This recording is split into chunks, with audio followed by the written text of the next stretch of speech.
I didn't like our first at all. It's a good test for our team because Vegas has it. They're one of my favorite teams with the defense. That's what we strive to, big defense that move the puck, and I don't think we were ready for it. We had 3 or 4 guys who weren't playing to our identity, and I think it struggled. And then after second, third, I mean, we made a game of it. I thought we started to come. The Miller line they were monsters all night. They dragged us in the fight. How much of a learning experience can that be, especially for your defensemen with the pressure that they come with early on there? Well, yeah, we said they're going to have a 2-man forecheck, so a couple times, we had a couple D there. You got to expect pressure. You got to protect the puck, or you got to rim it, and we got stripped a couple times, and they made us pay. Tell us about what happened with Juleson. Yeah, he got hurt in his activation. So actually, Burroughs, he didn't get a warm up. So, that's a tough situation for us. But yeah, he hurt himself activation. With a player like that, you throw him in the starting lineup so he can get his legs under him. And yeah, we just figured try to get him in there right away. You guys, you talked earlier this morning about taking the stink out of your game.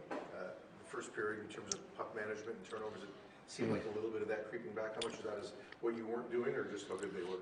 Well, I don't. Yeah, I know what you're saying, and you're exactly right. But 3 or 4 guys didn't play to our identity, so you can't, poison the water. It's not everybody, so it's just a couple of guys. Just you got to know we have to go north with it, and we took it back, and that's what happens, right?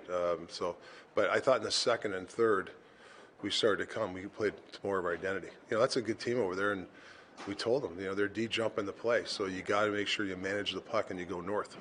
And then what happens when you take it back? It's in your net. Di Giuseppe gets the goal. You have him out there with an empty net as the extra attacker. What did you like from him? Well, that line was good. I wanted to get him out there. They deserve to be out there. Also swapped Garland and Beauvillier in the third. Was that more what Garland was doing, or what Beauvillier wasn't?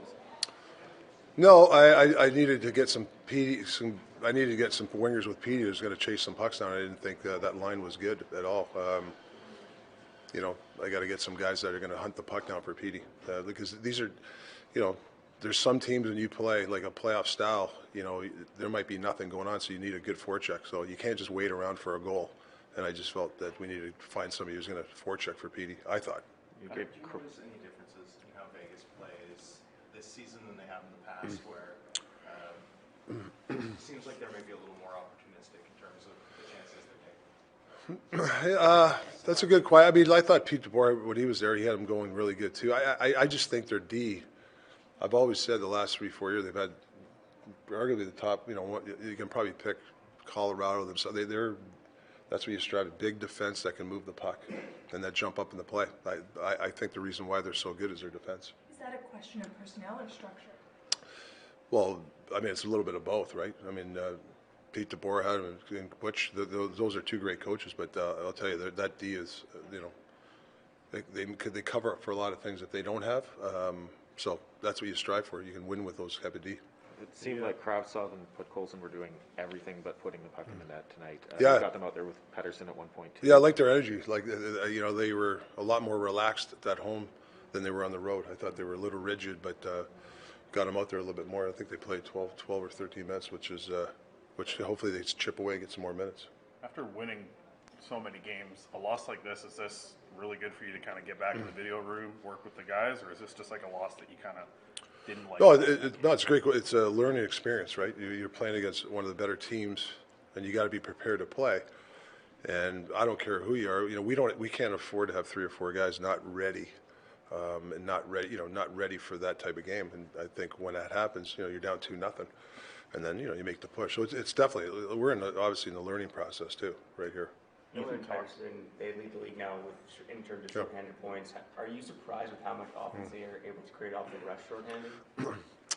Well, they're just opportunistic. Millsy was a bull tonight. I thought he was terrific again. He got the crowd into it. It's 3-2. We started to come, and then, what happens? A couple individuals don't get in deep, or they miss the puck, and then all of a sudden, it's a fluke. Otherwise, the 4th goal was kind of a fluky goal. We mismanaged the puck, right? But yeah, Millsy and Petey are really opportunistic for sure. You mentioned the guys who didn't play to your identity, but do you think it's identity the way your team came back. You know, the Boston game a month ago, it kind of Oh. and came back. The LA game wasn't good at the start, but came back. You build on these sort of things. I know, you know, at the end of the season, you know, these matter. Like, you know, this is a good evaluation for us, management, coaches, to know, you know, players that in these type of games, can they handle pressure? Do they know how to play to your identity? Huge evaluation. So, but I do like the fight in the guys, and I think some guys really dragged us in the fight tonight, which is huge. You know. Hughes, we know how good he's been. You know, the Yeah. points just keep coming. It just seems that he doesn't leave the ice right now, and that he just seems to be getting even better. You know, his aerobic base is incredible, because I've never seen a guy that could play. You know, he's light on his feet. He's so, you know, that's why I think it helps. But he's such a terrific player, and you know, we just felt, you know, there's some times when you want to keep him out there, you know, because he controls the play. But yeah, I mean, listen, we're going to get Hronek here. You know, we're going to get some, you know, for this summer, we'll look at the defense. You know, we can't play him 30 minutes every night, so we have to get some people in here that can play under pressure and help him out. In particular, he stayed on when you changed the other two players on the 5-on-3. What does that say about how valuable he is defensively for your team? Yeah, he's underrated. You know, when I got here, you know, he always hears people, not from you guys, but out the national, like, he can't defend. I don't know where that gets from. He can defend. You know, you don't have to be a crushing defenseman to defend. You know, there's different ways to defend. You know, me and Footy were talking, years as assistant coach, when we were in Pittsburgh and won the Cup, we didn't have big crushing defense. We defended with speed and stuff, and that's what, speed and intelligence, and that's what Hughesy does. But that's not saying, you know, we got to, you know, a guy like Brisbois, I think he's the type of guy that can really, same way, he's not a crushing guy, but he'll take the body, you know, guys like that. Hronek's, you know, we're kind of striving for that puck possession D that can, you know, defend striking. But, you know, obviously you do like to get defense that can clear the net and hit too. We saw, I think, enough of your game analysis on TNT, but also remember the identity of your Coyotes teams. Clearly you value the crushing defenseman. How impressed are you by the way he can defend, given his size? Yeah, it's intelligence too.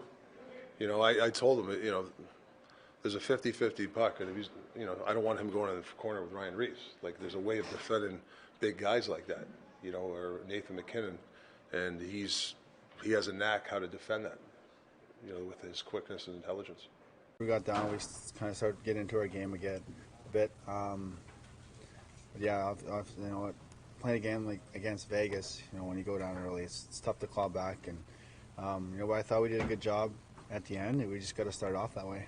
How much of a learning experience can this be for you guys in terms of the pressure they come with early and how to handle it? I think, you know, like we kind of fixed up our game plan going into the third and trying to keep things more simple.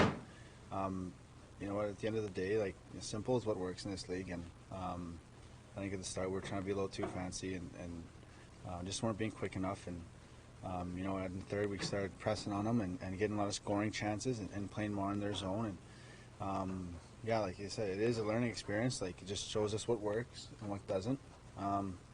But yeah, like, just, you know, we've been playing a lot of hockey lately.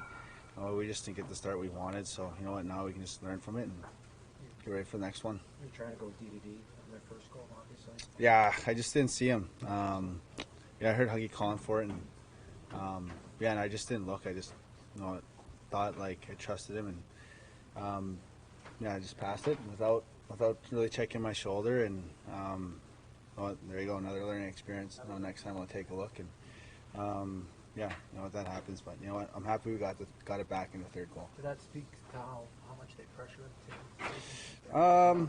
No, it's just it's honestly there's so many things that kind of went wrong in that play. You know, like Huggy came and said he could have been lower for me.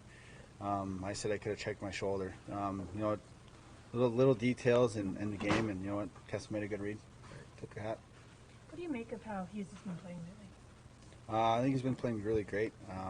Obviously, he's been logging a lot of minutes. I think his game's really growing, and you know, he's showing he can be a leader on this team. And you know, he's definitely fun to play with, and you know, we're lucky to have him.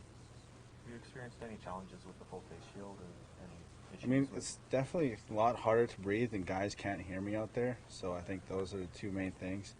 But yeah, it's not fun to play with. Talked about making some simple changes after the second period, just simplifying the game. Has that been something that under Rick you guys have just done a lot more? It's just about making the small, simple plays, not a home run swing every time? Yeah, like it's just about like simple sometimes isn't fun. You know, you don't get the nice razzle dazzle plays, and but you know when you stick to it long enough and you be patient, you know other teams get antsy, and you know they make mistakes, and that's when you capitalize on them, and that's just kind of the way this league is, and it's you know who can be more patient, and that's just the way it goes. How loud are you yelling under the cage? Like it's hard to say for myself, but as loud as I can probably. Yeah. Is it harder too, given the injury that you just had? I mean, no, like I could really as loud as I want. Really, it's just as long as I don't get hit in the upper lip, and I'll be all right. Generational talent. Thanks for liking the video and subscribing.